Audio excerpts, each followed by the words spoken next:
Bharatiya Janata party వందే మాతర వివాదాన్ని ఎందుకు తీసుకొచ్చింది? బహుశా ఒక కారణం ఏంటి? చాలామంది చెప్పేది పార్లమెంట్లో ప్రతిపక్షాలు ఎన్నికల సంస్కరణల పేరిట ఓట్ చోరీ అంశాన్ని చర్చకు లేవనెత్తారు. ये रुक नहीं सकता है, वोट चोरी हो रही है. సో ఓట్ చోరీ చుట్టూ జరుగుతున్న దేశవ్యాప్త చర్చను దారి మళ్లించేందుకు, డిఫ్లెక్ట్ చేసేందుకు ఒక ఎత్తుగడగా వందే మాతరాన్ని తీసుకొచ్చారా? हमारे लिए गर्व की बात है कि वंदे मातरम के 150 वर्ष निमित्त ఇది ఒక పాసిబిలిటీ కాదనలేం. అదే సమయంలో దేశం ఎదుర్కొనే కీలక సమస్య ఉంటుంది. ఢిల్లీ అల్లర్ల తర్వాత కేంద్రం ఏం చేసిందనే ప్రశ్న ఎదురవుతోంది.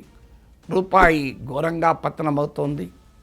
ఇలాంటి సమయాల్లో ప్రభుత్వ వైఫల్యాలను ముందుకు తీసుకొచ్చినప్పుడల్లా భావోద్వేగపరమైన అంశాలను తీసుకొచ్చి భారతీయ జనతా పార్టీ లాభపడుతూ ఉంటుంది.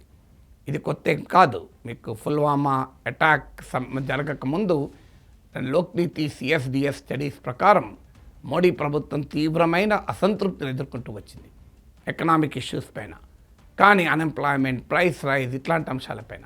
కానీ సడన్గా పుల్వామా అటాక్ జరిగింది, బాలాకోట్ స్ట్రైక్ జరిగాయి, ప్రజల మూడ్ కంప్లీట్గా మారిపోయింది. అందువల్ల మోడీ గవర్నమెంట్ ఫెయిల్యూర్స్ వెక్కిరించినప్పుడల్లా బీజేపీ ఆన్సర్ ఏముంటుంది అంటే ఒక ఎమోషనల్ ఇష్యూని తీసుకొస్తారు. అలాగే ఇప్పుడు వస్తున్న ప్రశ్నల నుంచి తప్పించుకోవటానికి ఓట్ చోరీ కావచ్చు, రూపాయి పతనం కావచ్చు, ఉద్యోగాల కల్పన విషయంలో ప్రజల్లో పెరుగుతున్న ఆందోళన కావచ్చు, కార్మిక చట్టాలపైన దేశవ్యాప్తంగా కార్మిక వర్గ నిరసనలకు కావచ్చు, ఇలాంటి అనేక అంశాలపైన సీరియస్ ప్రశ్నలు బీజేపీ ఎదుర్కొంటోంది. సో వాటి నుంచి ప్రజల దృష్టిని మళ్లించడానికి భావోద్వేగపూరితమైన వందే మాతర వివాదాన్ని ముందుకు తీసుకురావచ్చు. ఈ రెండు కారణాలు కావని అనడం లేదు, కానీ ఈ రెండే మాత్రమే కారణం కాకపోవచ్చు. దీని వెనకాల బీజేపీ ఒక సుదీర్ఘ రాజకీయ వ్యూహం ఉందా అనే అనుమానాలు కలుగుతున్నాయి రాజకీయ పరిశీలకులకు. వందే మాతరం వివాదం ఏంటి అని నేను ఇతర వీడియోలో చెప్పాను. సో వందే మాతర చరిత్ర కూడా చెప్పాను. బీజేపీ వందే మాతరంపై చేస్తున్న ఆరోపణల్లో నిజమెంత కూడా చెప్పాను. అందువల్ల ఆ వివరాలకు నేను వెళ్ళడం లేదు. కావాలంటే ఆ వీడియోలు కూడా చూడండి, మరింత బ్యాక్గ్రౌండ్ వస్తుంది. సో ఒక్క మాటలో మాత్రం సంక్షిప్తంగా చెప్పేది, 1875లో వందే మాతరం ఒరిజినల్ సాంగ్లో 2 స్టాంజాస్ ఉన్నాయి. అందులో మాతృభూమి గురించి మాత్రమే, మదర్ల్యాండ్ గురించే ఉంది, ఏ వివాదము లేదు. ఆ వందే మాతరం గీతం భారత ప్రజల నినాదమైంది, స్వతంత్ర పోరాట నినాదమైంది. దేశవ్యాప్తంగా ప్రజల్ని ఆసేతు హిమాచలం స్ఫూర్తినిచ్చింది. అందువల్ల వందే మాతరం బ్యాటిల్ క్రై అంటే ఒక రణ నినాదంగా మారింది స్వాతంత్ర పోరాట కాలంలో. కానీ ఆ తర్వాత కొన్నేళ్లకు ఆనంద్ భట్ నావెల్లో దాన్ని 6 స్టాంజాస్ ఎక్స్పాండెడ్ వర్షన్లో ఉన్న ఆ 6 స్టాంజాస్ వివాదాస్పదమయ్యాయి. అందులో హిందూ దేవతలైన దుర్గా, కాళీ ప్రస్తావనలు, హిందూ సన్యాసీల తిరుగుబాటు, ముస్లిం రాజులకు వ్యతిరేకంగానే ఇతివృత్తంగా ఆనంద్ భట్ నవల రాయబడడం, అందులో ముస్లిం వ్యతిరేక భావజాలం ఉండడం అనే అంశం పైన ఆ రోజుల్లోనే ముస్లిం సంఘాల నుంచి, ముఖ్యంగా మహమ్మద్ అలీ జిన్నా ముస్లిం లీగ్ నుంచి వ్యతిరేకత వచ్చింది. దానితో అప్పుడు కాంగ్రెస్ పార్టీ ముందు రెండు ఆప్షన్స్ ఉన్నాయి. ఒకటి, అప్పటికే దేశ ప్రజల నినాదమై స్వతంత్ర సమరయోధులకు స్ఫూర్తినిస్తున్న వందే మాతరం సాంగ్ను కంప్లీట్గా డిజోన్ చేసుకోవాలా? ఒకవేళ డిజోన్ చేసుకోకపోతే మతభావాలను రెచ్చగొట్టి మత విభజనను తీసుకొచ్చి ప్రజల ఐక్యతను దెబ్బతీసి స్వాతంత్రోద్యమాన్ని నిర్వీర్యం చేయాలనుకున్న బ్రిటిష్ వలస పాలకుల కుట్రలు జరుగుతున్న సమయం గనక దేశ ప్రజల్ని మతం పేరిట విభజించి ఆంగ్లేయులకు వ్యతిరేక పోరాటాన్ని నిర్వీర్యం చేయడం అవుతుందా అనే ఆప్షన్స్ ఉన్నాయి. అప్పుడు కాంగ్రెస్ పార్టీ వర్కింగ్ కమిటీ సుదీర్ఘంగా చర్చించి దీనిపైన నెహ్రూ, ఠాగూర్ అభిప్రాయం కూడా తీసుకున్నాడు. అప్పుడు కాంగ్రెస్ పార్టీకి నెహ్రూ అధ్యక్షుడు. ఠాగూర్ కూడా చెప్పింది ఏంటంటే మొదటి 2 స్టాంజాస్లో ఎలాంటి అభ్యంతరాలు లేవు, అది కేవలము భారతదేశ మాతృభూమిని మాత్రమే గుర్తు తెస్తోంది, దానిపైన ఎవరు అభ్యంతరం చెప్పాల్సిన అవసరం లేదు. ఆ 2 స్టాంజాలు పాడుకున్న ప్రతి సమయంలో దాని నేపథ్యం, ఆనంద్ భట్ నవల, దాని ఇతివృత్తాల గురించి ఆలోచించాల్సిన అవసరం లేదు. ఈ 2 స్టాంజాలను మిగిలిన 6 వివాదాస్పద స్టాంజాలను సులభంగా విడగొట్టవచ్చు. అందువల్ల ఈ 2 స్టాంజాలనే మనం జాతీయ నేషనల్ సాంగ్గా తీసుకుందాం అని ఠాగూర్ సలహా ఇచ్చారు. ఎందుకంటే ఠాగూరే దీనికి మొదటిసారి సంగీతాన్ని సమకూర్చారు. 1896లో కాంగ్రెస్ సెషన్లో రవీంద్రనాథ్ ఠాగూర్ స్వయంగా వందే మాతర గీతం ఆలపించారు. సో ఫైనల్గా కాంగ్రెస్ వర్కింగ్ కమిటీ తీర్మానించింది. ఈ తీర్మానం చేసినప్పుడు ఒక్క నెహ్రూనే లేడు. మహాత్మా గాంధీ, సర్దార్ వల్లభాయ్ పటేల్, రాజేంద్ర ప్రసాద్, మౌలానా అబుల్ కలాం ఆజాద్, జయప్రకాష్ నారాయణ్, ఆచార్య నరేంద్ర దేవ్, ఇలా భారతదేశ స్వాతంత్రోద్యమ అగ్రనేతలందరూ ఉన్నారు. ఉన్న సమయంలో తీసుకున్న నిర్ణయం ఏంటంటే దేశ ప్రజల నినాదమైన వందే మాతరం కొనసాగాల్సిందే. అది కాంగ్రెస్ సాంగ్గా, ఆ తర్వాత నేషనల్ సాంగ్గా దాన్ని అంగీకరించాల్సిందే. అదే ముస్లిం సంఘాలు అసలు మొత్తానికి ఈ సాంగ్ను వదులుకోవాలి అని డిమాండ్. దానికి కాంగ్రెస్ పార్టీ నెహ్రూ నాయకత్వంలో ఉన్నప్పుడే అంగీకరించలే. అయితే అదే సమయంలో దేశ ప్రజల ఐక్యతను కాపాడడం కోసం స్వాతంత్రోద్యమాన్ని విభజించాలన్న వలసవాదుల కుట్రల్ని భగ్నం చేసేందుకు ఆ వివాదాస్పదమైన 6 స్టాంజాస్ను పక్కకు పెడదాం. ఫైనల్గా గాంధీ మహాత్ములు అన్నది ఏంటంటే వందే మాతరం ఎక్కడ పాడినా ఎప్పుడు పాడినా ఈ 2 స్టాంజాసే పాడాలి.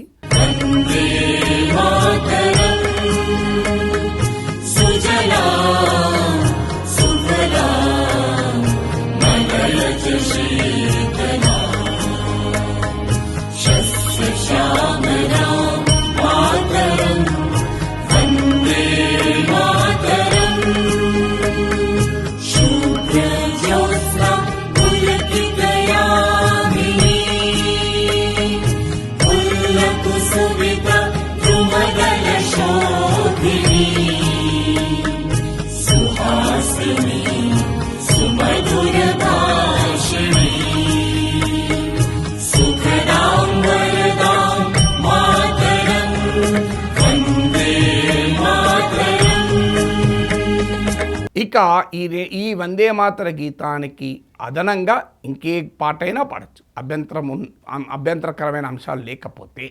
లేదు వందే మాతరం సాంగ్ ప్లేస్లు కూడా పాడచ్చు, కంపల్షన్ ఏమీ లేదు వందే మాతరం. ఇది గాంధీ మహాత్ముడు ఇచ్చినటువంటి డైరెక్షన్. ఇది నెహ్రూ ఒక్క నిర్ణయమే కాదు, కానీ భారతీయ జనతా పార్టీ రాజకీయ ప్రయోజనాల కొరకు ఇది మొత్తం నెహ్రూ పనిగా దీన్ని చిత్రీకరించే ప్రయత్నం చేస్తున్నారు. అదొక రాజకీయపరమైన అంశం. ఇంకా దీని హిస్టరీకి వెళ్ళాలంటే మీరు నా పాత వీడియోలు చూడండి. ఇక మరి బీజేపీ ఇప్పుడు ఎందుకు ఈ అంశాన్ని ఎత్తుకుంది? బీజేపీ కనుక రైజ్ ప్రస్థానం ఎలా పెరిగిందో చూస్తే మీకు 2 అంశాల ఆధారంగా బీజేపీ పెరిగింది. ఒకటి హిందుత్వ, 2 జాతీయవాదం. మీరు జాతీయవాదం విషయంలో మనం చూస్తుంటాం, చైనాకు వ్యతిరేకంగా, పాకిస్తాన్కు వ్యతిరేకంగా అవకాశం వచ్చినప్పుడల్లా స్లోగన్స్, నినాదాలు ఇచ్చి ఆచరణలో ఏం చేసినా చేయకపోయినా ఆ నినాదాలు ఇస్తుంటారు. ప్రతిపక్షాలను దేశ విద్రోహులుగా, పాకిస్తాన్ ఏజెంట్లుగా, చైనా ఏజెంట్లుగా చిత్రీకరిస్తుంటారు. బీజేపీని ప్రశ్నించిన ప్రతి ఒక్కరిని దేశద్రోహులు అంటారు, పాకిస్తాన్ ఏజెంట్లు అంటారు, చైనా ఏజెంట్లు అంటారు. మోడీ ప్రభుత్వంలోనే చైనాతో సంబంధాలు అద్భుతంగా ఉంటాయి, అది వేరే విషయం. ఇలా బీజేపీ జాతీయవాద పొలిటికల్ నరేటివ్తో రాజకీయం చేస్తూ ఉంటుంది. అందుకే మీకు పుల్వామా అటాక్స్ తర్వాత 2019 ఎలక్షన్లో బీజేపీ లాభపడింది. కానీ సమస్య ఏమొచ్చిందంటే 2 పరిణామాలు బీజేపీ జాతీయవాద పొలిటికల్ నరేటివ్ను పంక్చర్ చేశాయి. ఒకటి మీకు ఆపరేషన్ సింధూర్ ఆపడం. ఆపరేషన్ సింధూర్ ఆపడం బీజేపీ సంఘ్ పరివార్ అభిమానులను కూడా ఆవేదన గురి చేసింది. వాళ్ళు కూడా వ్యతిరేకించారు. ఎందుకంటే పాకిస్తాన్కు బుద్ధి చెప్పకుండానే, పాకిస్తాన్ అంటే ఎలాంటి అష్యూరెన్స్ లేకుండానే ఆపరేషన్ సింధూర్ ఆగిపోయింది. ఈలోగా ట్రంప్ నేనే ట్రేడ్ వెపన్ ప్రయోగించి ఆపానని చెప్తున్నాడు.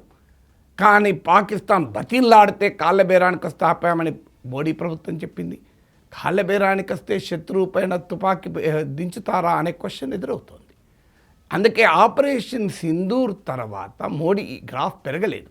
మీరు Modi the nation India today survey చూడండి.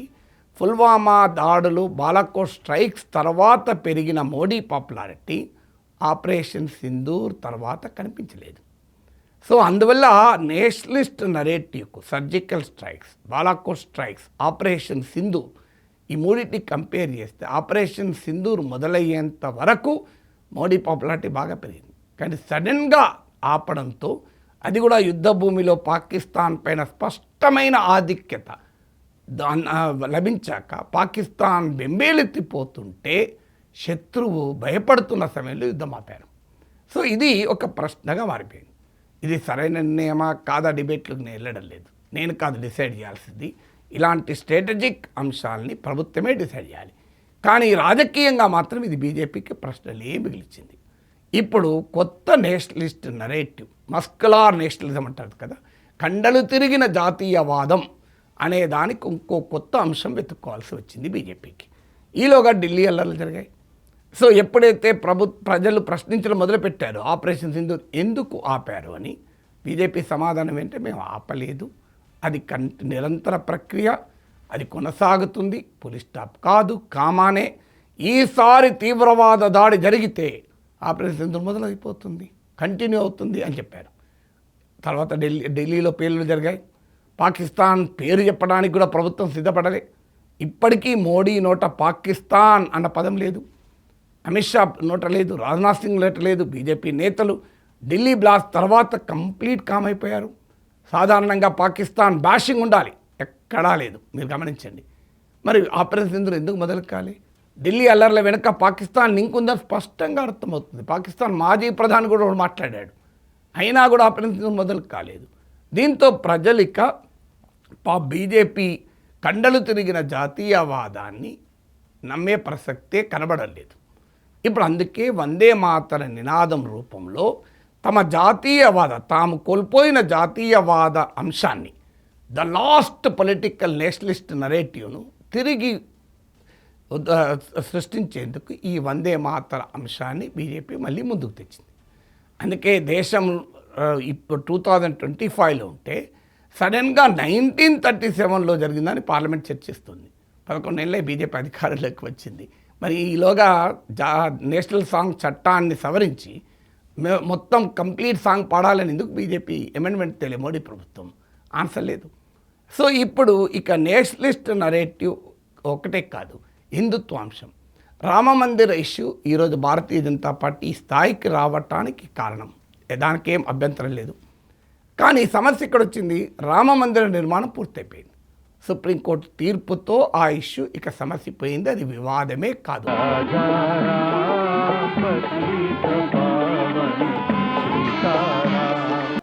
आज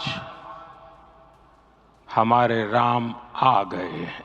కోట్లాది భారత ప్రజలు రామ మందిర నిర్మాణం ఆనందాన్ని వ్యక్తం చేసినా అది రాజకీయంగా బీజేపీకి ఉపయోగపడే అంశంగా లేదు. దానికి ఉదాహరణ 2024 ఎన్నికలు. ఈ ఎన్నికల్లో సరిగ్గా అయోధ్య ఉన్న లోక్సభ స్థానాల్లోనే బీజేపీ ఓడిపోయింది. సమాజ్వాదీ పార్టీకి చెందిన అవధేష్ ప్రసాద్ గెలిచారు. రామ మందిర నిర్మాణ ఉద్యమానికి మూల కేంద్రమైన ఉత్తరప్రదేశ్లో బీజేపీ దెబ్బతిన్నది. సో ఇప్పుడు బీజేపీకి అర్జెంటుగా కొత్త నరేటివ్ కావాలి, హిందుత్వ నరేటివ్. ఆర్టికల్ 370 దాన్ని రద్దు చేయడంతో ఇక దానికి కూడా పొటెన్షియల్ పోయింది. ఉమ్మడి పౌరస్మృతిని రైజ్ చేశారు, కానీ దానికి పరిమితులు ఉన్నాయి. ఎందుకంటే ఉమ్మడి పౌరస్మృతిని ముస్లిం ఛాందసవాదులే కాదు, గిరిజనులు, ఆదివాసీలు వ్యతిరేకిస్తున్నారు. తమ సంస్కృతిపై దాడిగా బీజేపీకి ఆదివాసీ ప్రాంతాల్లో, గిరిజన ప్రాంతాల్లో బలం ఉంది. సో అందువల్ల ట్రైబల్స్కి ఎగ్జంప్షన్ ఇవ్వాలి అని మొదలుపెట్టారు. యూనిఫామ్ ఎట్లవుతుంది ఎగ్జంప్షన్ ఇచ్చాక? అందువల్ల ఉమ్మడి పౌరస్మృతి పైన ఒక అడుగు ముందుకేయాలంటే బీజేపీకి ఇబ్బందులు ఉన్నాయి.